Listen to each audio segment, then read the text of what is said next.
Olá, pessoal, sejam bem-vindos ao nosso webinar Decisões Tributárias do STF e seus impactos fiscais. Aqui é o nosso webinar feito pela Faculdade FIPECAF, um bate-papo com os professores Rômulo e o professor Leonardo Aguirre sobre um tema que a todo momento a gente discute, seja no nosso dia a dia, seja no MBA de Gestão Tributária, que é diante dessa movimentação, dessa atividade bastante intensa que o STF está tendo neste ano, principalmente esse ano passado, a partir da pandemia, decidindo uma série de questões relevantes, debates e teses que ficaram por muito tempo esperando o julgamento, 10, 15 anos às vezes, e que começou uma enxurrada de decisões sobre essas questões tão relevantes para a nossa apuração dos tributos. Como que eu aplico essas decisões, como elas impactam? Não é só difícil, muitas vezes, quem está na área fiscal, compreender o que está na decisão, mas vem aquela ideia de modulação de efeito, e às vezes não é uma regra, na questão da decisão que trouxe o ICMS, tirou o ICMS da incidência dos softwares, colocou tudo no ISS, teve 8 regras de modulação. Então, essa intensidade do jurídico com o fiscal tem sido muito grande nesses últimos tempos, justamente por causa dessas decisões do STF, que, além de serem questões jurídicas relevantes, também tem uma série de impactos na área fiscal. E a ideia hoje é debater isso com o professor Rômulo, aqui que está comigo, professor Rômulo Cristiano, que é professor da FIPECAF, advogado, e que, não se enganem, tem um conhecimento contábil e prático muito grande, além do conhecimento jurídico, para falar de forma muito competente dessas teses. A gente selecionou 2 temas que a gente vai tratar aqui nesse curto espaço de 1 hora. E, claro, se vocês tiverem dúvidas, porque vão ser temas bastante instigantes e com muito debate, muitas questões, joga no chat e no final da nossa live a gente dedica para responder aquilo que não foi eventualmente respondido. Então, o professor Rômulo, que é professor da casa, doutorando e mestre pela USP e advogado, sócio do Balera Advogados. Então, Rômulo, é um grande prazer estar com você. Então, deixo a palavra sua aí para você se apresentar. Obrigado, professor Caio. Boa noite a todos. Sejam todos bem-vindos ao nosso webinar. Para mim é um prazer enorme fazer esse bate-papo aqui com o professor Caio, um professor que eu conheço desde os bancos da Faculdade de Direito do Lago de São Francisco, quando fizemos mestrado juntos, e desde então caminhamos aí com inúmeros projetos acadêmicos. A gente está na FIPECAF também praticamente desde lá do comecinho da nossa trajetória como professores. Hoje o professor Caio, pela sua competência, é o coordenador do nosso MBA em Gestão Tributária. Me apresentando muito rapidamente, como o professor disse, meu nome é Rômulo, sou professor também da casa, e o professor Caio me disse assim: Rômulo, compartilha com todo mundo que você também já foi aluno da FIPECAF. E é verdade, eu fui aluno do MBA em Gestão, GT18, faz bastante tempo. Depois de ser aluno, tive a grata felicidade de ser convidado para ser professor, mas e por que eu fui fazer o MBA em Gestão Tributária na FIPECAF? Sobretudo porque hoje nós, operadores do direito, quem advoga em matéria tributária, seja na parte contenciosa, seja na parte consultiva, a gente tem que entender não só a linguagem jurídica, mas também a linguagem contábil. E eu vi na FIPECAF a oportunidade de poder compreender essa interdisciplinaridade muito forte entre contabilidade e direito tributário. E tanto isso é verdade que hoje nós vamos debater aqui 2 temas que são exemplos didáticos de como o direito e a contabilidade estão diretamente relacionados, e a gente precisa compreender se necessariamente o efeito contábil revela um efeito fiscal ou não, por que não revela, e etc. Então, eu sou muito grato à FIPECAF, porque foi ela quem me deu todo esse cabedal teórico e prático para poder enfrentar as questões do dia a dia, como questões que nós vamos ver hoje. Então, um prazer enorme, professor Caio. Espero que todos nós tenhamos um excelente bate-papo sobre esses assuntos. Fiquem à vontade para interagir conosco e nós vamos responder todas as perguntas na medida do possível e naquilo que o tempo permitir. Não, bacana, professor Rômulo, obrigado. E dizendo, né, a parte mais importante, começou aluno na FPCAF e hoje é rico, né, sócio aí de grande escritório, então vocês veem que é, é uma excelente escolha. Mas, brincadeiras à parte, vamos lá, antes de começar, só explicando, o professor Leonardo Aguirre, ele teve um pequeno imprevisto, né, e aí aquilo que pode acontecer, quando a gente tinha coisas presenciais, eventos presenciais, o problema era trânsito, que às vezes surpreendia, você ficava preso, né? Não conseguia sair, não conseguia chegar nos lugares.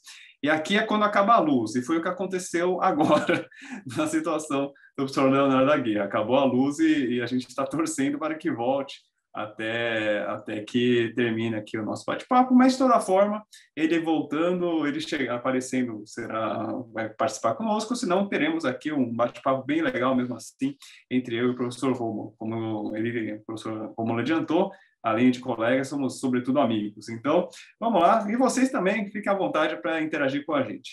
Vamos começar para o primeiro assunto, então, que a gente separou, que é aquela questão que você fala de novo, né? Porque todo evento fala disso, e a gente vai ver que tem coisa ainda para falar, que é a exclusão do ICMS da base do PIS e COFINS. É um tema que, de um lado, né, todo mundo conhece, então por isso a gente até decidiu falar dele, não tem como você não ter lido sobre esse tema, né? Tem até mesmo quem não é da área do direito comenta da tese do século, né? Tem pessoal da família que leu o jornal e comentou, né? Nossa, vai causar um rombo e tal. E não era nem advogado, nem contador e quer se intrometer no assunto. Então, todo mundo já viu falar do tema, quem atua na contabilidade, na área fiscal, provavelmente a sua empresa, o seu cliente tem uma ação dessas para chamar de sua. E a grande dificuldade é como implementar essa decisão do STF, que depois de mais de 2 décadas pendente de julgamento, decide pela exclusão do ICMS da base de cálculo do PIS e COFINS e modula os efeitos, né? Decidiu agora em maio, mas modula seus efeitos para março de 2017. E a grande questão é, poxa, a gente vai ter empresas que têm uma ação que ingressou com a ação antes da data do início do julgamento, teremos empresas que ingressaram após a data do julgamento, quando perceberam uma oportunidade para uma possível economia tributária, e tem gente que entrou mais perto aí da modulação, e nisso, quem atua com escritório contábil, por exemplo, vai ter cliente nas 3 situações, ou em outras situações diversas, indicando uma dificuldade de saber, e aí, como eu aplico isso aí, né? O que eu tenho que responder? E por isso que, para tentar trazer um pouquinho, né, luz nesses temas, eu passo aí a palavra para o professor Rômulo aí, que tem ajudado as empresas a implementar essas decisões e tem vivido de forma muito próxima os desafios que o contribuinte enfrenta para tentar ver se dessa decisão do STF, que em tese gera uma economia para os contribuintes, se no caso concreto a empresa vai ter efetivamente um ganho ou não, né? Então, professor Rômulo, por favor. Bom, professor Caio, vamos lá, vamos começar nosso debate com um tema bastante espinhoso e que é prova viva dessa relação entre o direito e a contabilidade. Eu acho que esse tema da tese do século, da exclusão do ICMS da base de cálculo do PIS e da COFINS, todos aqui já ouviram falar bastante, muitos ouviram falar o que é essa modulação, outros, será que vão entrar com uma ação, eventualmente a União tem a possibilidade de entrar com uma ação rescisória contra a minha decisão, que já transitou em julgado, algumas discussões mais processuais, ou mesmo discutindo aí como calcular, como apurar o tamanho desse crédito. Eu acho que assim, a discussão que eu tenho vivido na pele, e eu acho que muitas empresas têm dúvidas, é exatamente em relação a esse conflito entre o momento que você reconhece o seu crédito, decorrente da decisão que você tem num processo que está em andamento ou que já transitou em julgado, o efeito do reconhecimento desse crédito como ativo, a contrapartida dele, uma receita contábil, fiscal, eu tenho que tributar isso, não tenho que tributar, que momento eu tenho que tributar. Bom, o que as empresas... Assim, eu pelo menos já vivi de tudo nisso aí, viu, professor Caio? Então, você, se quiser, complementa aí. Mas eu vou dizer assim, um cenário comum que vinha acontecendo antes da decisão do Supremo, agora de maio. Algumas empresas tinham já a sua decisão transitada em julgado, né? A decisão dessa empresa dizia que, para ela, o valor a ser excluído da base de cálculo do ICMS, do PIS da COFINS era o ICMS destacado, mas como o Supremo ainda não tinha julgado os embargos de declaração e existia a solução de consulta COSIT número 13 de 2018, essa empresa, embora tivesse habilitado o seu crédito com base na decisão que ela tinha transitado em julgado, ou seja, considerando o ICMS destacado na base de cálculo do PIS e da COFINS, ela tinha dúvida em relação a, mas qual que é o tamanho efetivo do meu ativo? Porque vai que o STF, ao julgar os embargos de declaração da União, diz que não é o destacado, diz que é o efetivamente pago. E a diferença aí era brutal. Vamos dizer, eu habilito 20 milhões, o crédito de 20 milhões diz respeito à exclusão do ICMS destacado na base de cálculo da COFINS, mas o ICMS pago na base de cálculo da COFINS, dá mais ou menos 5 milhões. E a Receita, pela solução de consulta COSIT número 3 de 2018, entendia que era 5 milhões só que eu tinha direito. Mas a minha decisão, transitada em julgado, dizia que eu tinha direito a 20. Eu habilito 20, mas e aí? E na minha contabilidade? Eu reconheço 20? E se o STF viesse amanhã e dissesse, não, é o pago, não é o destacado, é só 5. O que algumas empresas fizeram? Tá? E aí agora vamos discutir o ponto de vista contábil. Bom, o que é um ativo? Qual que é o conceito de ativo que está no CPC 25? O ativo é quando você tem um benefício econômico praticamente certo. Nessa circunstância, antes do Supremo julgar, em maio agora desse ano, o que era um ativo? O que era um benefício econômico praticamente certo? O tamanho do pago, do efetivamente pago. Porque era incontroverso, certo? Até a própria Receita concordava com isso na solução de consulta COSIT número 13 de 2018. Agora, e a diferença de 5 para 20 nessa situação prática que nós estamos falando? Acho que tem alguém com o fone ligado. Já botei. E essa diferença, o que a gente faz no meu ativo? A empresa podia não reconhecer necessariamente como um ativo direto, mas sim como um ativo contingente. Por quê? Porque ela estava esperando a decisão final do Supremo para saber se efetivamente o Supremo ia concordar com o fato de ser o ICMS destacado, aquele a ser excluído da base de cálculo.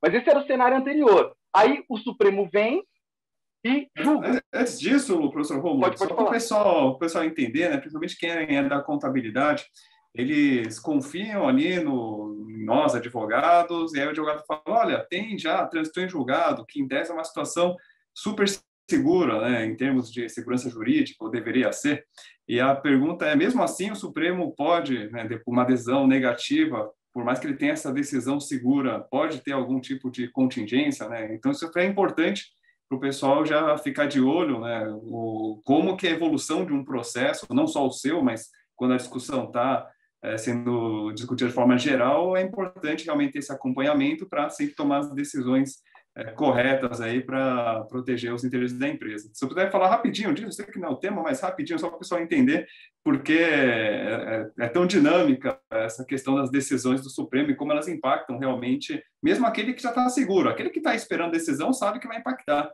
mas aquele que já está seguro fala, pô, mas eu já tenho trânsito, eu já poderia fazer minha perda de compra eventualmente, mesmo assim eu tenho que esperar até julgarem um caso de outro, né? Então, explica rapidinho aí, nosso professor de processo, de estratégias processuais, explica aí para o pessoal rapidinho, por favor.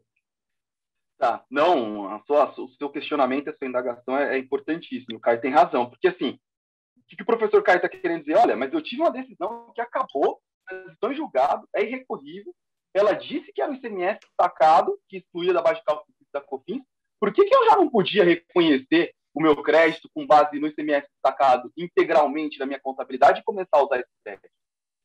Qual que era o risco aí? O Supremo, em caráter de repercussão geral e, portanto, aplicável para todos os contribuintes no país, ainda não tinha definido a tese porque pendia de julgamento dos embargos de declaração da União Federal, que questionava o próprio Supremo nesse sentido. É o destacado ou é o pago? Supremo, me diz isso, porque a sua decisão lá de 2017, supostamente, não está clara.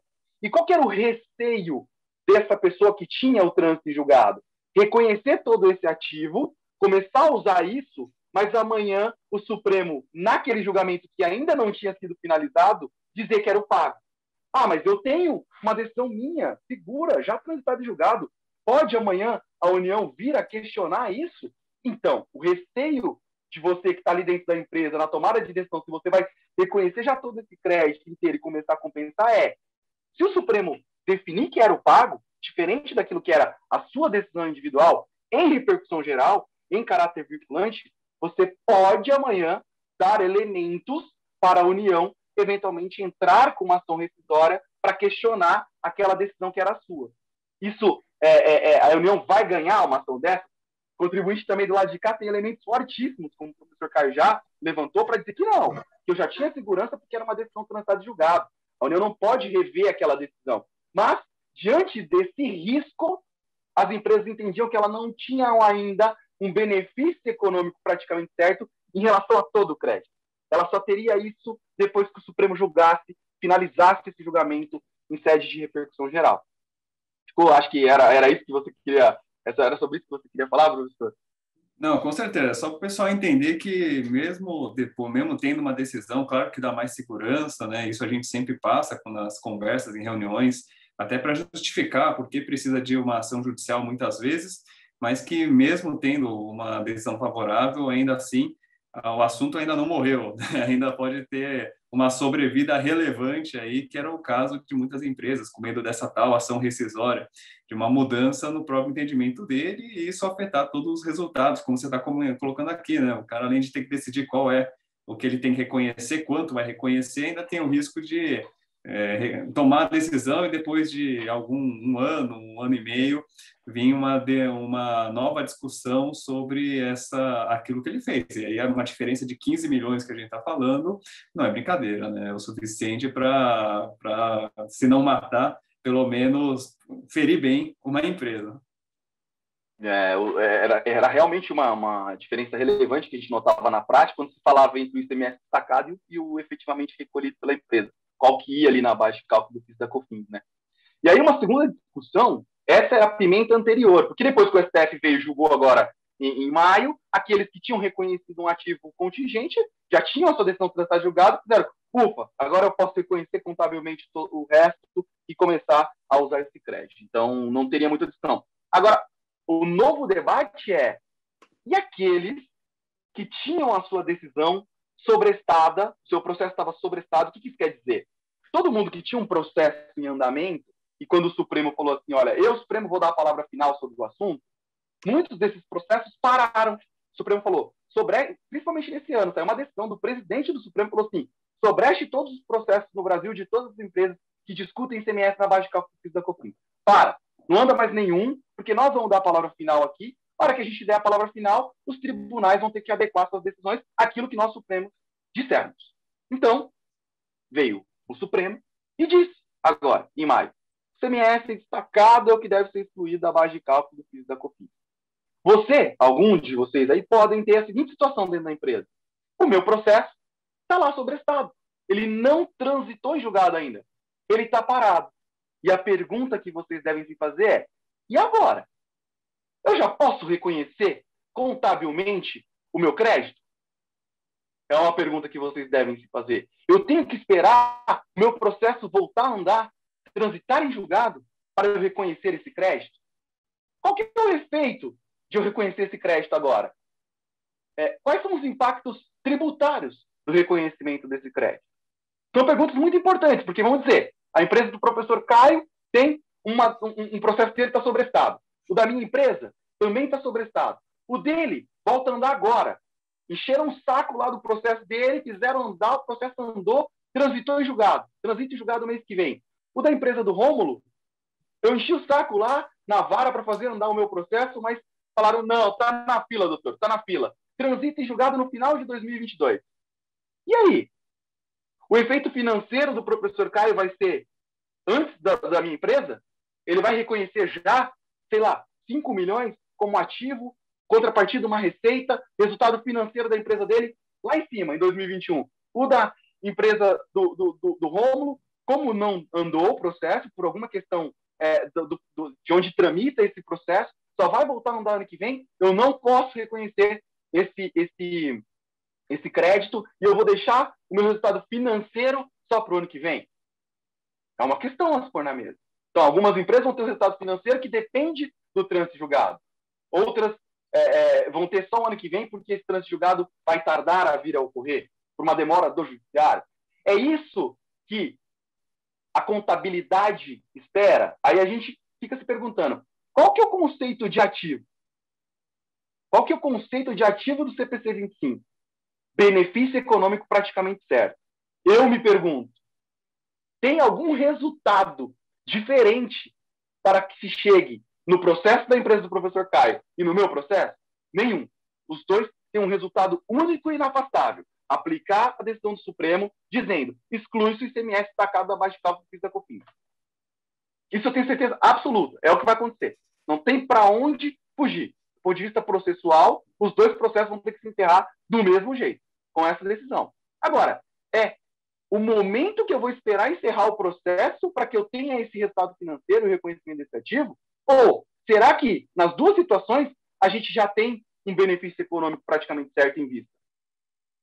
Porque a hora que o trânsito está em julgado, vai ser exatamente isso. É uma questão a se colocar na mesa.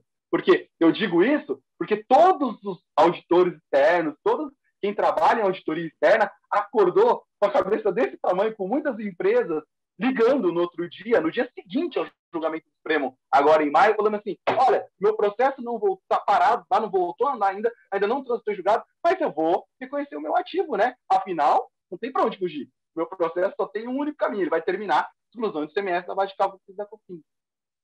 Esse é um tema interessante, professor.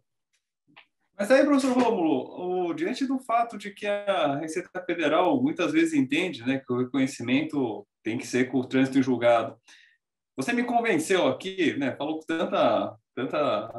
tanta robustez aí no argumento, de forma tão incisiva, que me convenceu que, de acordo aqui com o CPC 25, já conseguiria fazer esse reconhecimento. E aí eu pergunto o seguinte, né, eu posso simplesmente fazer isso na contabilidade ou aí vem, né, a necessidade de uma atuação um pouco mais estratégica, né, falando do contencioso, vai ser necessário alguma ação específica ou eu posso simplesmente falar, realmente faz sentido, eu tenho os critérios contábeis suficientes para embasar aqui a minha decisão? Essa é uma pergunta, eu diria que esse tema, e por isso que eu, quando eu comecei o nosso bate-papo hoje, eu disse, olha, o tema do semestre na base de cálculo tem muita coisa sendo falada, mas tem muito para a gente debater ainda. Por quê? Porque, recentemente, a Receita Federal editou a solução de consulta COSIT número 92, agora, pouco tempo.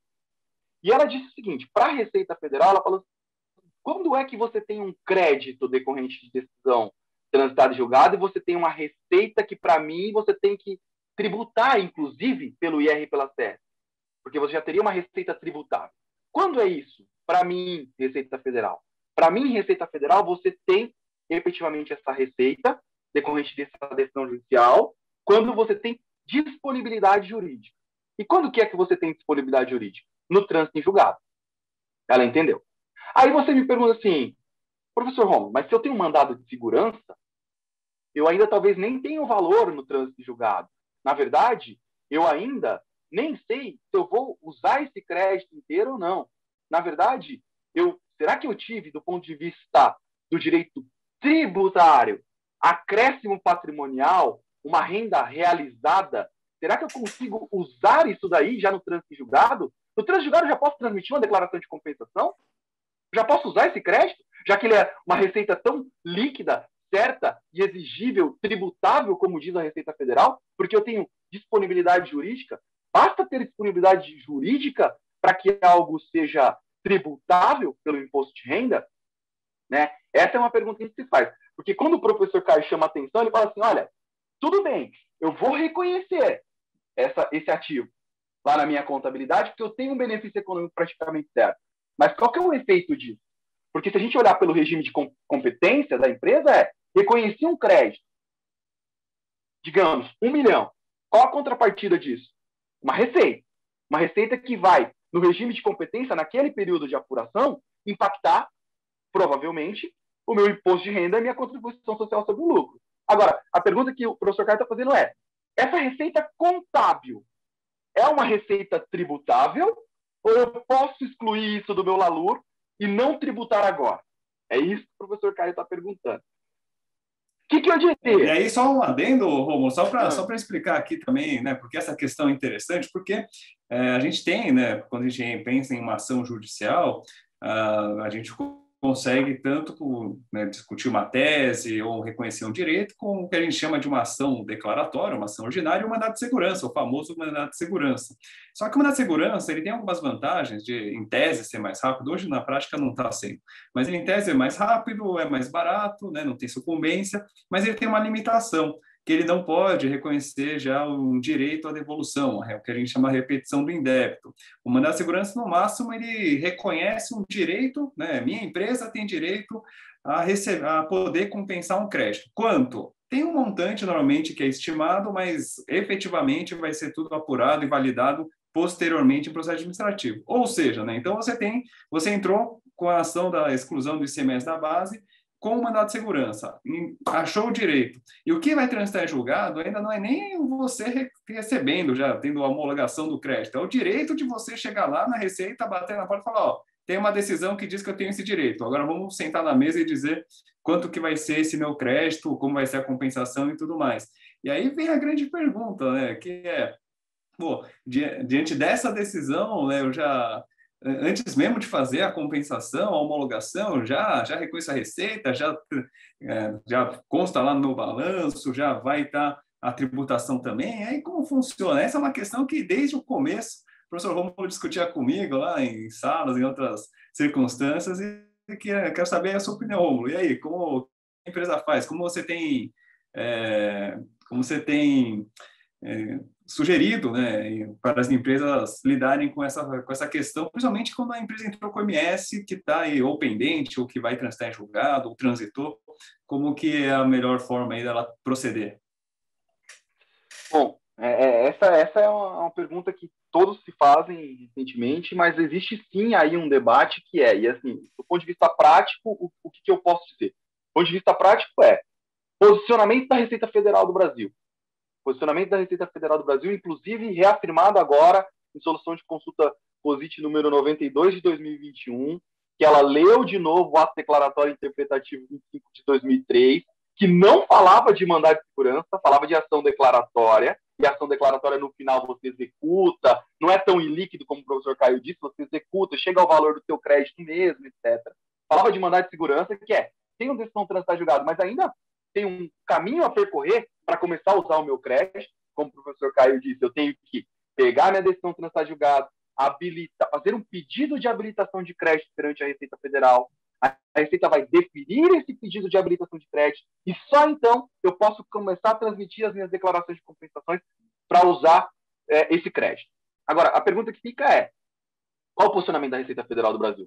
No trânsito julgado do seu mandado de segurança, se você não reconhecer contabilmente e pelo regime de competência, reconhecer a receita disso e tributar pelo imposto de renda, você já está em mora. Porque ela entende que ali você tem disponibilidade jurídica e, portanto, você incorreu no fato gerador do imposto sobre a renda, da contribuição social sobre o lucro. Ponto. Ah, mas eu tenho uma saída? Você quer excluir do seu LALUR essa receita porque você entende que, olha, tá bom, no trânsito julgado, ou no momento da habilitação, ou no momento do deferimento da habilitação, eu realmente reconheci lá o meu ativo, a minha receita, mas eu não entendo que é agora que eu tenho que pagar imposto de renda, porque eu não sequer usei e comecei a usar esse crédito, não comecei a baixar o meu ativo e ter um acréscimo patrimonial efetivo. Isso não foi realizado ainda, esse crédito. Eu não tive renda propriamente dita. Você quer excluir do seu LALUR para não ter efeito tributário? Quero. Se você excluir sem uma decisão judicial, saiba que você está em mora para a Receita, porque ela tem um posicionamento vinculante, que ela diz que no trânsito julgado teve o fato gerador do imposto de renda. O que você tem que fazer para isso? Você tem que entrar com uma medida judicial, outro mandado de segurança, para dizer, seu juiz, a questão é a seguinte, eu habilitei o meu crédito, eu tive uma decisão transitada de julgado, olha, reconheci na minha contabilidade o meu crédito de 1 milhão, contrapartida uma receita, eu sei que pelo regime de competência eu ia ter que tributar isso agora, mas para fins de imposto sobre a renda, eu não tive acréscimo patrimonial ainda. Só vou ter quando? Aí vem a discussão. Qual que é o momento que eu vou ter? Eu, como minha opinião, quando você transmite a sua compensação, que inclusive é rastreável. Você baixa o seu ativo porque você compensou. Ali você tem um fato gerador do imposto sobre a renda, você tributa pelo imposto sobre a renda. Mas existem decisões no Poder Judiciário que diz que é só no momento da homologação da sua compensação. Então, assim, mas como que você se protege disso? Com a medida judicial. O juiz te autorizando a excluir essa receita do LALUR e tributar isso ou a medida das declarações de compensação. Você transmite as suas declarações de compensação ou quando são homologadas as suas compensações. Essa é a minha opinião, tá, professor Caio? Eu diria que se a empresa optou pelo caminho de excluir do LALUR sem uma medida judicial, ela fez o que a Receita esperava? Não, ela já está em mora com a Receita. Ah, mas se ela for autuada amanhã, porque deveria ter recolhido esse valor no momento em que ela reconheceu contabilmente, a chance de ela discutir isso é grande. Por quê? Porque o Poder Judiciário, eu digo aí os tribunais regionais federais Brasil afora, dando amparo a essa tese do contribuinte de que o momento da tributação pelo imposto sobre a renda é só quando você transmite a sua compensação, ou tem decisões que vão além, é só quando você tem a sua compensação homologada. Não, excelente, professor Rômulo. É um tema, como vocês estão vendo aqui, riquíssimo. Eu vou quebrar o protocolo. Eu falei que as perguntas vão ser no final, mas eu vou usar a pergunta do Carlos Cordeiro para fazer a ponte aqui, né, entre esse assunto e o próximo, que ele pergunta o seguinte, né? É a pergunta de $1 milhão aqui, inclusive para quem está no direito. Quais são as teses do presente século ou do século futuro? E aí eu vou utilizar essa pergunta para dizer o seguinte: essa tese que a gente está falando, da exclusão do ICMS, não o que já foi decidido, mas todos os seus desdobramentos contábeis, como esse que o professor Romulo está dizendo, referente a RPJ e CSL, né, o momento em que você vai submeter a tributação, quanto todas as outras, as tais teses filhas, exclusão do ISS da base, exclusão do ICMS da CPRB, exclusão do ICMS, de qualquer outro tributo que tenha base da Receita Bruta, são teses que, embora começaram no século passado, vão repercutir por muito tempo ainda nesse século, então por mais uns 10 anos aí, pelo menos, a gente ainda vai ter os efeitos dessa decisão sendo discutidos, porque não existe, né? Esse é um ponto que, infelizmente, é verdade, não existe uma linha de raciocínio segura que você pode, a partir de uma decisão, já ter certeza que você vai ter o mesmo resultado coerente e consistente em outras. Essa exclusão do ICMS é um exemplo. O pessoal fala, pô, mas o ISS é a mesma coisa, a mesma lógica. Pois é, mas a gente está numa discussão bem forte se vai ser a mesma lógica ou não. Na CPRB, a Receita Bruta é a base e teve outro resultado. Então, são teses que a gente ainda está discutindo, algumas já em STJ, algumas chegando no STF, mas que ainda não tem, né? Aliás, tem reconhecimento de repercussão geral, mas que ainda não tem o julgamento. Então, essa tese, embora seja do século passado, ainda vai durar aí muito neste século. E uma especial que a gente vai discutir, se é para discutir com vocês, nessa ideia de qual é a tese do futuro, eu vou dizer uma questão que certamente vai virar um contencioso relevante para muitas empresas nos próximos anos, que é nada mais, nada menos do que a interpretação da Receita Federal sobre os requisitos para a eventual consideração ou não das subvenções para investimento na base do IRPJ e da CSL, em que desde ano passado, com a solução de consulta, se não me engano era 160, não lembro o número exatamente, mas uma solução de consulta no finalzinho do ano passado, ela traz, né, igual a Fênix ali, sai das cinzas e busca trazer esse tema novamente para as empresas. Então, o professor Rômulo já fez a cara de quem já conhece de forma muito próxima esse problema que as empresas passam. E aí, professor Rômulo, o que as empresas fazem agora? Né? Estavam seguindo uma linha que estava tranquila, vem essa solução de consulta, tudo muda. E aí a pergunta vem, e aí, o que eu faço, meu jurídico? Olha, esse tema, professor Caio, é um dos temas mais espinhosos aí do direito tributário. Eu acho que um dos mais debatidos na jurisprudência do CARF, antes de chegar propriamente no Poder Judiciário, né? E ele tem uma evolução legislativa e jurisprudencial curiosa.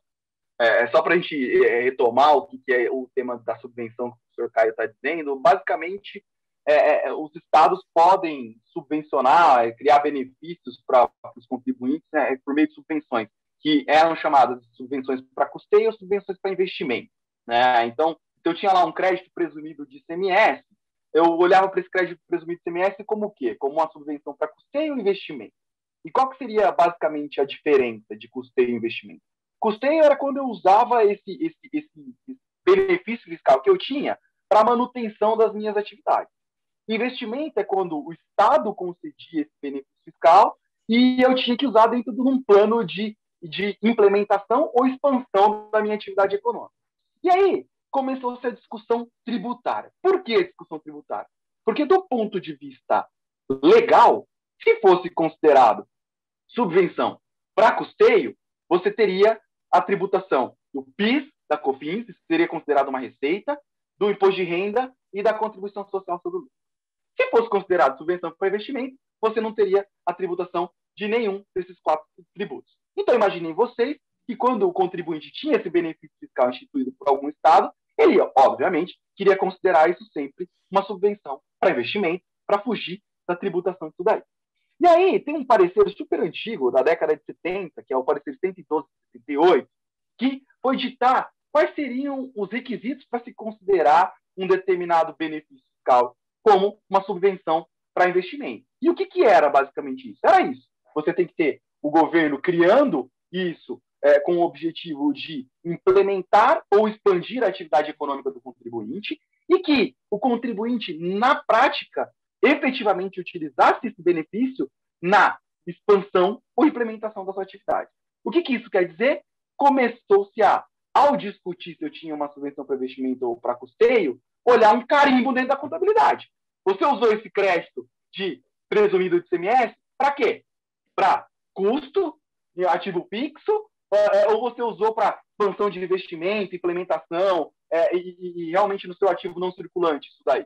Para que você usou esse benefício fiscal? Porque a depender de como você carimbou isso na sua contabilidade, eu, fisco, vou considerar custeio ou investimento. E vou te exigir PIS, COFINS e IRCS ou não, né? E aí, contencioso danado, porque os contribuintes entendiam, não, olha, basta a criação do tema, a criação do incentivo por parte do Estado e que isso já se for para fomentar ou para crescer a minha atividade, expandir a minha atividade, já deve ser considerado subvenção para investimento e não tem que olhar o carimbo se eu realmente apliquei isso em investimento ou não. E eu vou excluir isso da base dos tributos federais.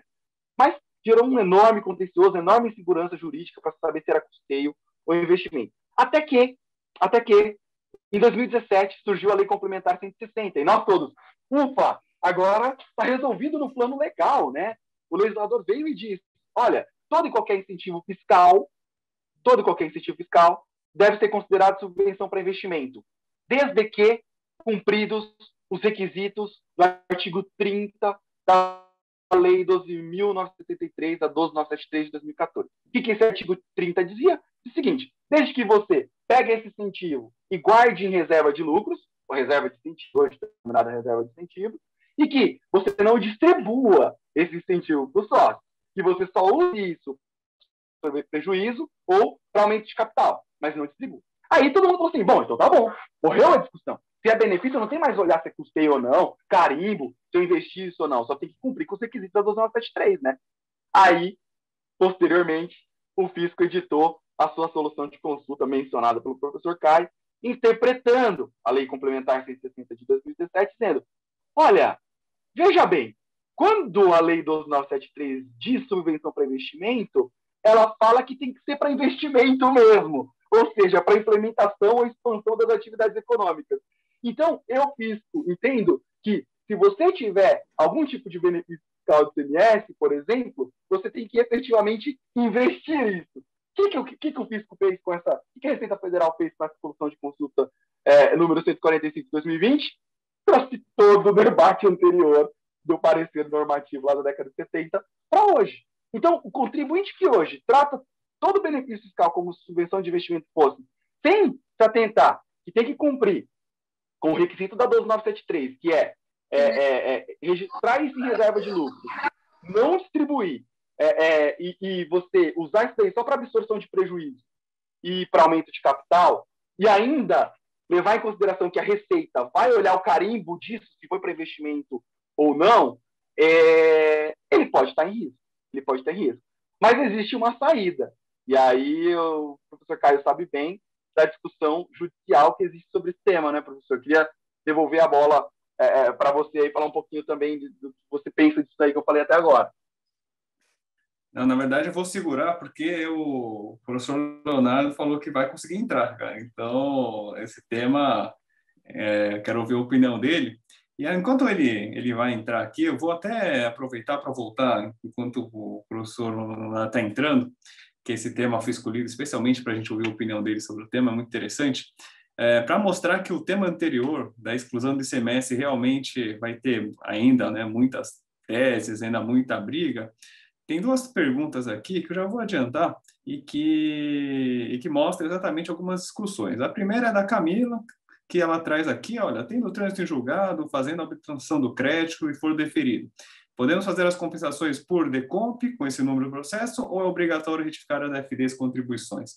Esse ponto a Receita se manifestou recentemente, né, no Manual do SPED, basicamente dizendo que é necessário fazer as retificações necessárias, seguindo a linha que ela sempre teve, né, de que o SPED ela traz um filme, e aí é importante que, né, seja compatível as informações, né, as informações de um período serem compatíveis com as posteriores, e aí se você mexe na FD, faz toda a retificação da FD, vai ter que fazer também na ECF, vai ter que fazer também da CTF, então se prepara que, né, vai ser uma briga grande aqui nesse ponto.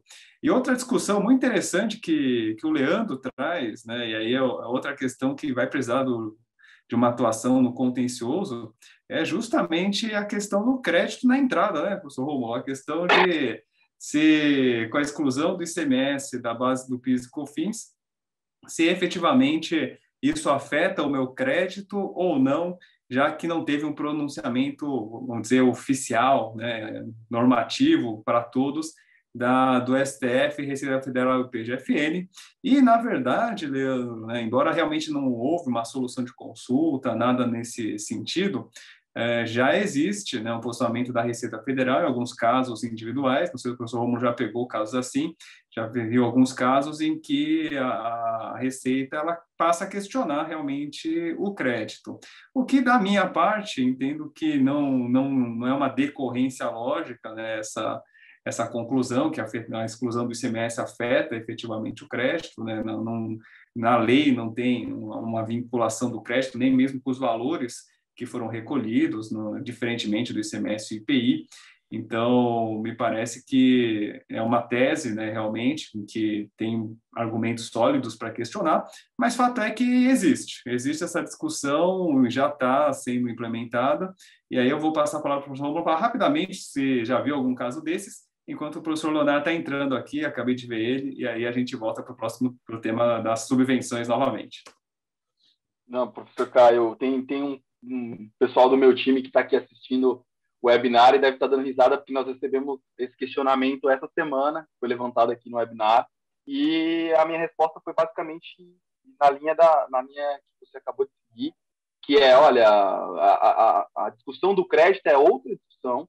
É claro que não é decorrência lógica da discussão acerca da exclusão do ICMS da base de cálculo da COFINS, mas é claro que a Receita Federal, quando percebeu que esse tema ia ser julgado de maneira favorável aos contribuintes, editou uma instrução normativa dizendo que, sim, o ICMS deve ser excluído da base do crédito também de PIS/COFINS. Mas, como o professor Caio bem disse, isso não decorre de exigência legal, porque a 10.637 e a 18.33, em nenhum momento diz que o ICMS deve ser excluído da base de cálculo do crédito do PIS/COFINS, tá?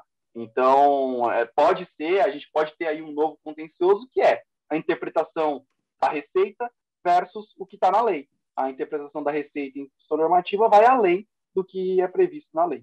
Tá? É verdade, eu comentei assim, não tem nenhuma decisão pós-julgamento, né, mas tem na IN 1911, com certeza. E aí, aproveitando falar de julgamento, né, o professor Leonardo está aqui com a gente, então, professor Leonardo, né, pode abrir agora seu microfone. Finalmente, seja né? bem-vindo. Finalmente. O professor Leonardo gosta de grandes entradas. Peço né, desculpa. então... Exato. Mas Peço imagina, só deixa desculpas só aí pelo com... inconveniente, pelos... Não, eu expliquei para o pessoal a questão, né? Essas são as o que era o trânsito nas questões físicas é a luz nas questões operacionais. Vou rapidamente apresentar o professor Leonardo, né? Rápido mesmo, porque estamos aqui já na metade, já para o final. Então, o professor Leonardo é doutor e mestre também pela USP, pós-doutorando na USP também, e é professor aqui da casa, né? Nas disciplinas de planejamento e também do contencioso estratégico aqui da FPCAF. Então, professor Leonardo, muito prazer em estar com você aqui. A gente está falando um pouquinho da questão do se o crédito vai ser mantido ou não com essa decisão da exclusão do ICMS da base PIS/COFINS, se a Receita vai criar aí algum obstáculo, mas fica aí, se quiser falar sobre isso, fique à vontade, senão a gente volta para a questão das subvenções, que é o que a gente estava discutindo até você chegar, que o professor Rômulo passou a bola para mim, eu achei difícil, falei, não, vou segurar que o professor Leonardo está chegando. Então, seja bem-vindo, professor. Obrigado e peço desculpas mais uma vez aí pelos obstáculos de força maior. É sempre um prazer estar com o pessoal aqui da FIPECAF. Agradeço o convite ao professor Caio. Uma alegria sempre estar junto com o professor Rômulo. É engraçado chegar assim no tema já adiantado, né, e já sentar na janelinha aqui, mas o objetivo, na verdade, não é esse. Acho que em relação a esse tema, que é um tema que está na mesa para muitas empresas, é uma preocupação muito grande com os efeitos negativos dessa decisão, uma indicação, uma sinalização de que eventualmente o fisco queira questionar o crédito. Há um precedente no STJ sendo julgado nesse momento sobre esse tema, né, sobre a viabilidade da glosa do crédito, e na minha leitura completamente contrária à lei, né, tanto a 10.637 quanto a 10.833, elas não permitem, né, você fazer uma análise parcial, né, do crédito, no sentido de que, olha, já que não houve tributação do ICMS na venda, então eu não vou admitir o crédito, né, para quem está comprando a mercadoria. Então, eu acho que a 10.833 e a 10.637, elas fazem um corte que eu costumo dizer que é tudo ou nada. O que eu quero dizer com esse tudo ou nada? Para aquelas operações integralmente que não são tributadas, não pode tomar o crédito, né? Então, aqui é a operação do tudo. Se a operação integralmente não foi tributada, desonerada, isso está ali no artigo 3º, parágrafo 9º, né?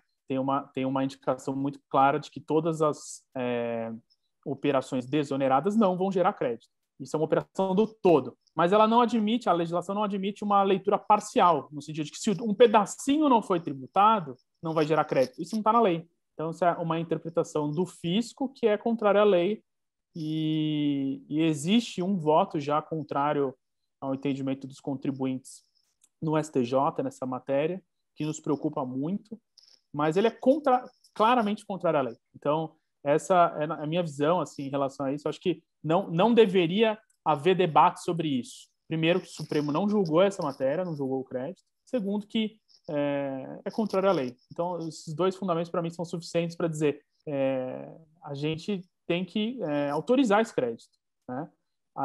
Esse crédito ele só poderia ser glosado se houvesse uma modificação da lei.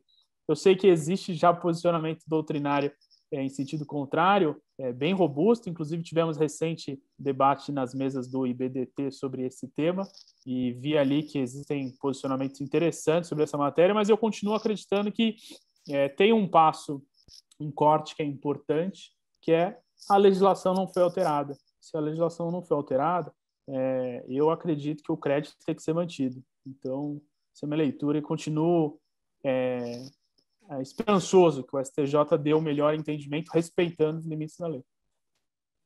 Então, bacana. Obrigado pelas palavras. E agora eu vou jogar a bola para quem quiser aí, só para a gente terminar aqui essa primeira dúvida e voltar para a questão das subvenções, né? Eu vou pedir uma paciência do pessoal que está nos assistindo, passar uns 5, 10 minutinhos só para aproveitar a presença do professor Leonardo.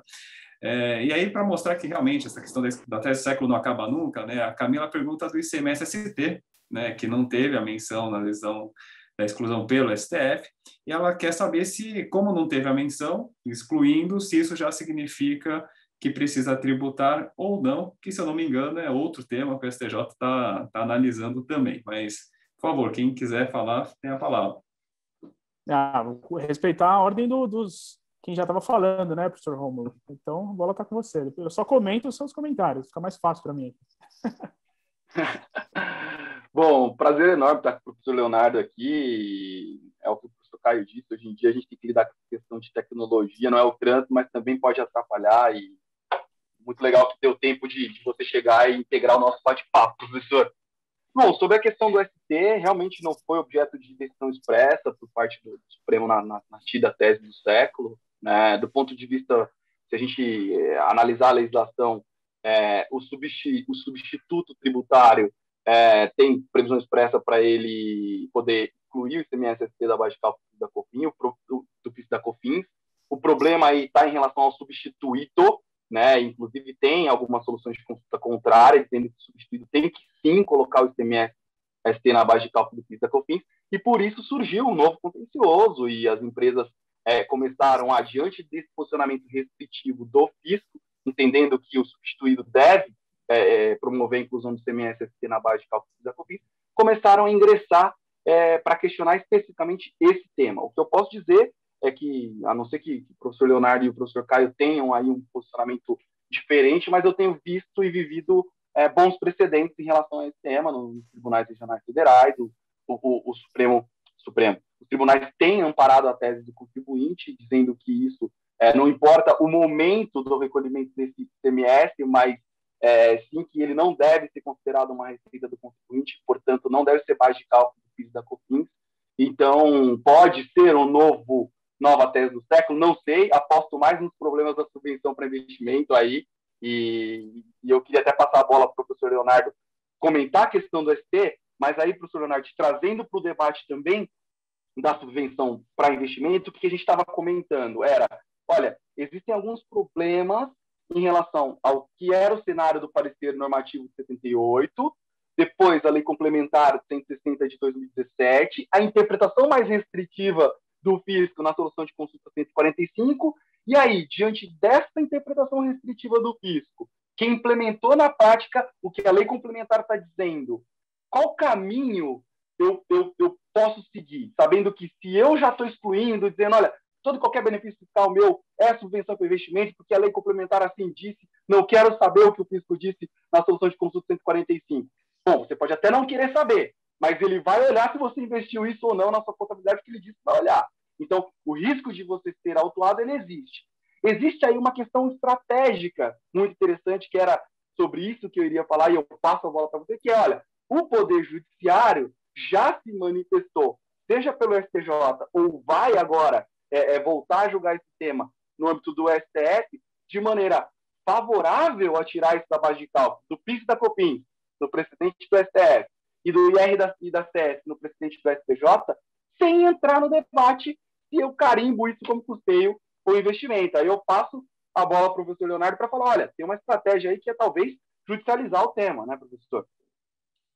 Você viu que eu deixei para ele comentar, para deixar a parte mais fácil para mim, ele mudou a questão, trouxe para mim uma questão nova, deixou o meu comentário mais difícil. Então, a gente tem duas questões aqui muito importantes e difíceis de responder. A primeira é em relação ao ICMS-ST.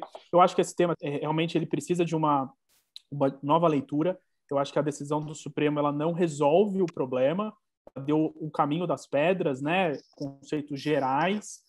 Eu acho que o tema, por exemplo, quando foi julgado nos embargos de declaração agora mais recentemente, no sentido do ICMS destacado, tem um norte importante no sentido de que aquilo que tiver o destaque, independentemente de qual seja o ICMS, eu acho que o ICMS-ST atenderia a esse critério, que trazem outras questões, porque, por exemplo, existem outras hipóteses de ICMS que não são essas. O DIFAL, por exemplo, o DIFAL não é destacado na nota, né? O DIFAL está em campo de observações.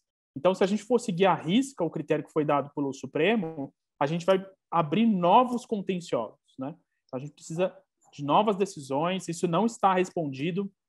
Isso é um tema legal para a gente trazer uma abordagem aqui para as nossas discussões do FIPECAF. Tem vários temas novos que a gente não vai ter resposta, né? O aluno, o profissional que está atualizado, o profissional que está antenado nas discussões atuais, ele não vai ter resposta, mas ele vai saber os critérios que já foram experimentados. Esse aqui é um pouco do nosso papel. Então, olhar para o que já foi decidido pelo Supremo e falar, olha, eu acho que se o Supremo for coerente, então a gente tem que esperar alguma coerência do Supremo, ele vai seguir esse caminho, né? Então, a gente está esperando coerência. Se eu esperar a coerência e for esperançoso nessa coerência, eu acho que o Supremo, ele deveria, ou o STJ, quando for aplicar a decisão do Supremo, ele deveria respeitar esse critério de CMS destacado e aplicar isso para todos os casos, inclusive CMS-ST. Essa é a primeira resposta. O segundo ponto é esse que o Rômulo nos traz em relação à subvenção, que eu acho que ele já vinha discutindo isso, um debate longo. Tem dois alertas aqui que eu acho que são importantes para qualquer profissional que lida com esse assunto. A Receita Federal está adotando aqui o modelo Banana Boat, né? A cada 6 meses ela vai para um lado para essa matéria. Já deu solução de consulta no sentido de que podia deixar de tributar, agora falou que tem que voltar a tributar. Eu acho que os caminhos aqui mais seguros nesse cenário de Banana Boat é o seguinte: agarra bem forte aí no Banana Boat, porque assim, você precisa se proteger, né? Os contribuintes precisam se proteger nessa matéria. De duas formas. Primeiro, você precisa de um parecer jurídico para avaliar caso a caso, tá? Para fazer análises gerais. A última solução, a 145 da Receita, deixou muito claro isso. A análise tem que ser feita a cada benefício. Tem que carimbar o benefício como um benefício de subvenção de investimento. Não dá para tratar genericamente. Então, esse é o primeiro alerta. Você tem que contratar um ser jurídico para avaliar cada um dos seus benefícios.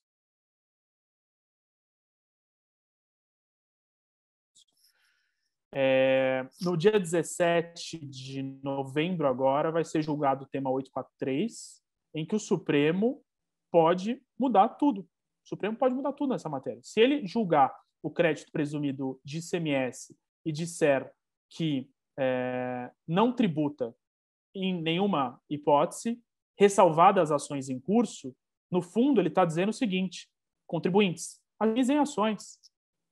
Todos, você precisa ajuizar a ação, porque quem não tiver ação vai perder, né? O Supremo está instigando a chamada, o Lucas Bevilacqua, nosso amigo, gosta daquela expressão, a macrolitigância, né? Ou seja, o Supremo está convidando os contribuintes a cada vez mais entrarem com ações para se proteger. A gente precisa dar esse alerta, porque quem não tiver ação judicial, num cenário de modulação de efeitos que ressalve as ações em curso, vai se prejudicar. E aqui tem um alerta importante. Muitas empresas, e o Rômulo pode compartilhar muito com a gente aí, com os diversos pareceres que ele está dando sobre esse assunto, muitas empresas estão tomando decisões no sentido de correr para o caminho administrativo. O que é o caminho administrativo? Não, eu não quero judicializar, não gosto do contencioso, custa caro, advogado do contencioso, eu vou seguir para o caminho administrativo, né? Deixa eu atuar, eu me defendo administrativamente. Muitas empresas seguiram por esse caminho. Se você, empresa, você que está lá na área fiscal da empresa, na área contábil da empresa, e tiver seguido esse caminho, fica um alerta para você. Talvez a decisão do Supremo venha a te impactar. Porque se o Supremo decidir que não tributa em nenhuma hipótese, mas isso só vale para quem tem ação judicial, você tem que fazer uma interpretação ao contrário senso, que quem seguiu pelo caminho administrativo tem que tributar em qualquer hipótese. Mesmo no caso de subvenção de investimento. Vai gerar uma decisão bem estranha, porque essas decisões do Supremo com esse tipo de modulação têm gerado uma insegurança jurídica muito grande, um alerta para quem não tem ação judicial. Então, acho que esse tema 1843 toca diretamente nesse tema da subvenção e vai dar um novo colorido aí a partir desse julgamento de novembro. Espero que termine agora dessa vez, porque ele já voltou. Acho que agora espero que tenha uma continuidade para a gente ter uma sinalização mais clara nessa matéria. Mas aí fica essas provocações aí. Vou aproveitar a fala aqui do professor Leonardo, né? Como já passamos aí o horário, infelizmente, porque está bem bacana aqui esse bate-papo, mas eu vou aproveitar a fala do professor Leonardo para fazer uma última pergunta e ouvir a opinião tanto do professor Rômulo quanto do professor Leonardo, né? Então, realmente, hoje, as empresas até, né, estão num período de pandemia, a ordem é contenção de custos, cabe ao profissional da área fiscal, e até por isso que ele busca se especializar, conseguir lidar de forma mais efetiva possível para buscar soluções para a empresa, gerar resultados com menor custo. Mas aí vem essa questão, pô, o professor falou, pode ter a modulação. Tem como saber se vai ter? E a resposta é não tem. Não dá para saber nem quando vai surgir, porque pode estar na peça principal, pode surgir num embargos que ninguém nunca falou nada até então. Então, realmente, tem algumas inseguranças nesse sentido, e como foi trazido, não só nesse exemplo, na fala agora do professor Leonardo, mas também na fala do professor Rômulo, são decisões que vão impactar não só aquele caso que está sendo analisado mesmo, mas todas as teses filhas, todas as questões não resolvidas, seja na parte da contabilização ou então outras decisões jurídicas relevantes para a empresa. E aí eu acho que a pergunta final, né, que tem a ver com o nosso tema mesmo, o título dos impactos da STF na parte fiscal da empresa, eu acho que eu queria saber a opinião de vocês de como esse profissional que está na área fiscal, ele pode se proteger desses impactos? Como ele se prepara para isso, né? Qual é o caminho que vocês sugerem para que eles estejam alinhados, saber quando é a hora de invocar aí o jurídico ou um parecer externo ou não, né? Existe algum caminho para que o pessoal que está na área fiscal, que está ali no dia a dia do lado da empresa, nessa encruzilhada entre buscar bons resultados e economizar o máximo possível, e, de outro lado, né, uma instabilidade jurisprudencial, como ele pode, na melhor forma possível, não tem uma única fórmula, não tem nenhuma magia, mas dentro do possível, como ele se prepara, né? Isso eu queria saber de vocês que lidam e têm esse contato com os profissionais da área fiscal a todo momento aí na atividade profissional de vocês. Tá bom? Vou seguir a ordem também, começar pelo professor Rômulo e aí depois o professor Leonardo. Bom, vou falar então. O caminho é um só. Tem que vir para a FPK fazer o nosso MBA em gestão tributária, professor. Brincadeiras à parte, eu diria que o MBA ele tem esse foco. E se a gente for analisar a estrutura do MBA, a gente podia até mudar o nome para MBA em gestão estratégica dos tributos. Por quê? Porque quando você tem esse big picture, então vamos trazer aqui o tema da subvenção que a gente estava debatendo. O que é mais importante nesse tema? Você saber quais são os efeitos da sua decisão dentro da empresa. Qual você vai tomar depende da matriz de risco da empresa em que você está. Tem empresa que tem um pouco mais de agressividade, tem empresa que tem uma cultura um pouco mais conservadora, tem empresa que vai usar uma liminar, não vai usar uma liminar, tem empresa que vai tomar esse crédito na via administrativa ou vai já arrumar sua contabilidade toda na via administrativa e vai amanhã entender que todo e qualquer benefício fiscal é subvenção para investimento. O mais importante de tudo isso é estar atualizado, e o nosso MBA, eu posso falar por mim, nos prepara para isso, para que você saiba os efeitos da sua tomada de decisão. Então, eu decidi que vou tratar tudo como subvenção para investimento, porque eu cumpro os requisitos da Lei 12.973, mas sei que existe uma solução de consulta COSIT, da Receita Federal, que interpreta isso respectivamente, que vai olhar se é investimento mesmo ou não, como bem disse o professor Leonardo. E sei também que, em relação ao PIS/COFINS, o crédito presumido de ICMS tem uma repercussão geral que vai ser julgada em novembro. Será que, em relação a isso, eu não teria que ajuizar para me proteger e só o caminho administrativo não é suficiente? Sei também que eu posso, ao invés de brigar com o CARF amanhã numa autuação e o cenário jurisprudencial do CARF não está tão bom em relação à discussão, que lá, eu vi nas aulas lá que tinha uma decisão do STJ que sequer entra nessa ideia de carimbo, se a subvenção para investimento é custeio. Simplesmente fala que não pode tributar, porque a União não pode invadir numa decisão do Estado de dar um benefício para o contribuinte querer pegar uma parcela disso com o imposto de renda. O que eu estou querendo dizer? É difícil você saber tudo e saber os riscos de uma decisão do Supremo, a gente não consegue antecipar se vai modular, se não vai modular. Mas para a tomada de decisão, o importante é, você saber o perfil e a cultura da empresa em que você está. 2, você saber os caminhos que são possíveis, os riscos desses caminhos. E eu diria que o nosso MBA em gestão tributária proporciona exatamente esse conhecimento amplo para a tomada de decisão, professor Carlos. Muito obrigado aí pelos comentários. Realmente, esse é um ponto interessante, né? O nosso terceiro módulo é a gestão estratégica, mas desde o começo já vai nesse ponto, porque, né, para você ter uma gestão estratégica, o primeiro ponto é conhecer os caminhos, né? E aí, realmente, a ideia não é só, é claro, tem que saber apurar, tem que saber, porque também tem um monte de desafios na apuração, um monte de decisão também, mas também as decisões judiciais, administrativas ou oh, meu Deus, ou judiciais, que vão também impactar potencialmente as decisões. Professor Leonardo, dá aí a receita do bolo, aí, o caminho de ouro aí para os nossos ouvintes que esperaram você chegar aí com tanta ansiedade. Olha, a receita é o seguinte, anota aí. Atualização, monitoramento e comparação. O profissional ele precisa estar atualizado com as discussões que são as mais atuais, que vão impactar a tomada de decisão, né?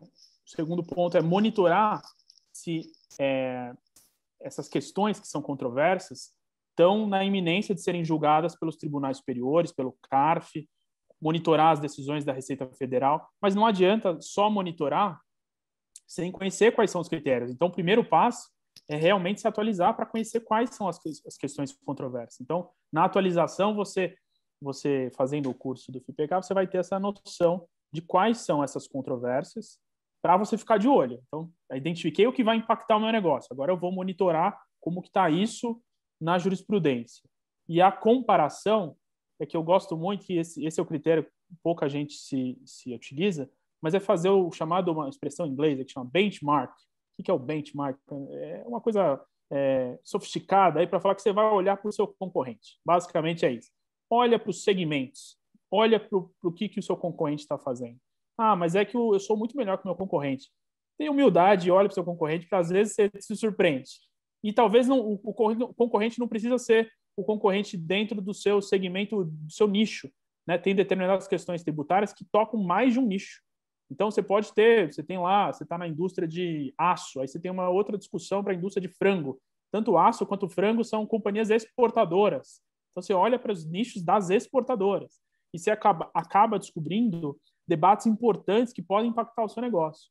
Então, além de você se atualizar, conhecer as questões controversas, monitorar essas questões controversas, você olha para o lado e você se surpreende, porque, às vezes, você aprende com o seu concorrente. Então, acho que, na minha leitura, a maneira de você trazer essa visão estratégica, como o professor Rômulo comentou, para dentro das empresas, é adotando esse caminho das pedras. Não sei se esse é o caminho das pedras que é a única resposta, mas eu tenho visto que tem dado certo para as companhias que eu atendo e os alunos para os quais eu dou aula, e eu acho que a gente está aqui para ajudar, inclusive, a trilhar esse caminho. Acho que o curso do FIPK tem esse objetivo, né? Trilhar esse caminho. E quando a gente trilha com os professores experientes, aí com o professor Caio, o professor Rômulo, fica muito mais fácil aprender e trazer resultado, né, para os nossos clientes, para a empresa na qual a gente trabalha. Então, fico muito contente, anotei as dicas do professor Rômulo e do professor Leonardo. E, assim, na verdade, não tem muito como fugir disso, porque eu acho que o que é importante, talvez, né, então, para começar agora, né? Tem que ter essa ideia de proatividade mesmo. Não adianta ficar esperando ver o que a IOB manda no seu informativo semanal de tese para aí decidir se vai aplicar ou não. Tem que estar com esse monitoramento. Achou que o concorrente faz algo interessante? Vamos tentar entender por quê. Poxa, mas é uma discussão jurídica. Não, meu papel não é esse, no contábil, no fiscal. Não é mesmo, mas aí você sabe que é uma decisão importante, que pode impactar o resultado da empresa, pode ser interessante por causa da atual situação que a contabilidade da empresa está, e aí você chama o jurídico para discutir junto, né? Eu acho que é importante você ter essa comunicação boa com a empresa e, né, fazendo também aqui a propaganda do MBA de gestão tributária, ele casa bem essa conversa que o fiscal e o jurídico têm que ter, porque por mais que tem coisa que é eminentemente jurídico, né? Então você pega um acórdão, é tudo menos simples para quem não é da área jurídica conseguir entender. Para quem é, às vezes não é muito simples de entender. E é claro que a ideia não é que você consiga ler, você da área fiscal, leia e saia aplicando. Mas você entenda, né? Se vier uma discussão, a gente sabe que as empresas são muito assediadas por todos os tipos de consultorias, contábeis, fiscais, jurídicas, externas, internas e por aí vai, é importante que você tenha a competência de ouvir o que está sendo proposto e falar, não, acho que isso faz sentido, isso aqui não faz tanto, ouvir algo diferente, não sei se é tão seguro esse caminho como ele está me vendendo.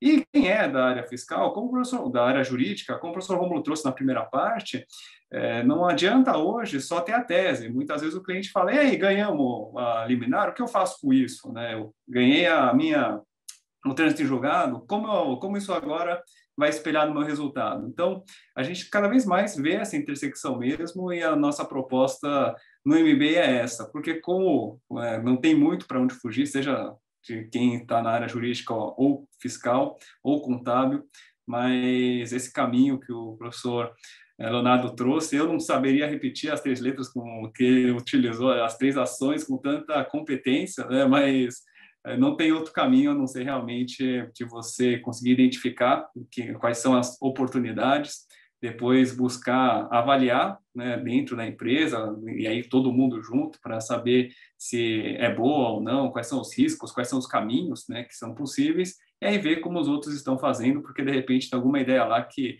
ele viu e que você não viu. Se ele viu algo juridicamente bom que você não tenha visto, estuda para ver se aplica. Se ele faz algo que você sabe que não é bom, as denúncias anônimas estão aí para isso, e aí você elimina um concorrente.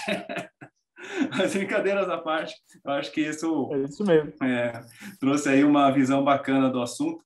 E, enfim, né, eu só posso agradecer, já passei o tempo aqui, já são 8h45, 15 minutos que a gente passou aqui, mas eu queria aproveitar a oportunidade, professor Leonardo, de estar aqui com a gente, superando desafios sistêmicos, para estar aqui com a gente. Foi excelente essa parte que você contribuiu aqui para a gente, estava muito bacana já o assunto, mas com a sua participação ficou ainda melhor. Então, com isso, eu agradeço aqui a participação do professor Rômulo, do professor Leonardo, no nosso bate-papo, e a vocês que estão aqui nos assistindo, espero vê-los, não só em outros eventos, mas também lá no nosso curso. Estão todos bem-vindos para conhecer a nossa proposta, né? Então, dê uma olhada no site, dê uma olhada nas redes sociais da Faculdade FPCAF, que tenho certeza que vocês vão achar bem interessante a proposta, sempre com esse viés pragmático. E aí, um minutinho para se despedir, né, para também não fechar, né, o ditador aqui, fecha a palavra. Então, considerações finais de despedida, professor Rômulo e professor Leonardo, e aí a gente termina. Bom, de minha parte, prazer enorme nesse bate-papo com vocês, que além de professores competentíssimos aí, professores da FPCAF e aqueles que estão nos assistindo terão o prazer de acompanhar, são amigos e estamos sempre juntos em vários eventos acadêmicos. Eu queria dizer que também convidar todos aqueles que têm interesse em dar uma olhada na página da FPCAF sobre os cursos. Eu realmente, não só por ser professor na FPCAF, mas já sentei na cadeira de aluno lá e digo com todas as letras sua experiência viva de que o curso ajuda e ajuda muito na prática. Hoje eu só falo alguma coisa de contabilidade ou me arrisco a falar porque fiz o MBA em gestão tributária da FPCAF. Então, queria dizer que vocês todos são muito bem-vindos. Nós estamos sempre à disposição para bater esse papo, trocar essa ideia, trocar experiência, olhar para o lado, ver o que todos estão fazendo, como bem disse o professor Leonardo. Professor Caio, conte comigo para todo e qualquer webinar. Professor Leonardo, prazer enorme vê-lo e fazer esse bate-papo com você. E vamos que vamos, todo mundo. Fiquem bem, de saúde, de espírito e vamos em frente. Queria agradecer, professor Caio, professor Rômulo, sempre uma alegria a gente estar junto aqui. Vi alguns nomes conhecidos aqui até nos participantes, estava passando os olhos aqui, alunos que já participaram, colegas, enfim, é uma alegria estar com vocês. E obrigado pela oportunidade, peço desculpas aí pelo inconveniente, a gente passou um pouquinho aqui do horário, mas debate bom é assim, né? A gente fica com vontade de continuar, tem muitas questões, vi aqui que o debate continua aqui, o Carlos Cordeiro mandando questões dificílimas, viu, Carlos? Parabéns pelas suas perguntas aqui, viu? Eu já vejo que você tem o perfil aqui para fazer pergunta boa para a gente, e é isso, debate bom, a gente fica realmente com vontade de trazer questões importantes que estão impactando as empresas, impactando o nosso dia a dia. Então, esse é o perfil prático, né, que a gente tem nos cursos do FIPECAF, uma visão bem útil, né, para a nossa atuação, e essa é um pouco do traço que a gente tem no curso. Agradeço pela oportunidade, agradeço ao FIPECAF por esse evento aqui, e eu fico à disposição, Caio, qualquer dúvida que surgir aí, quem ficou com dúvida aqui, quiser mandar nos nossos contatos pessoais aí, vocês fiquem à vontade, que a gente depois continua esse papo aqui, agora fora do webinar, que é sempre gostoso esse tipo de discussão, tá, gente? Obrigado, uma boa noite a todos e todas. Então, muito obrigado aí a todos também, né? Fico muito contente pelo feedback, é altamente positivo, foi bem bacana, e quem sabe a gente marque já todos estão convidados, inclusive, para a gente marcar esse próximo bate-papo, porque a gente falou de 2 teses, 1 hora e pouco para falar de 2 teses, e tem muito mais para se discutir, todas relevantes. Então, gente, muito obrigado, até uma próxima, saúde aí para todo mundo, né? Se cuidem e nos vemos em breve. Até lá! Tchau, um abraço. Boa noite. Boa noite.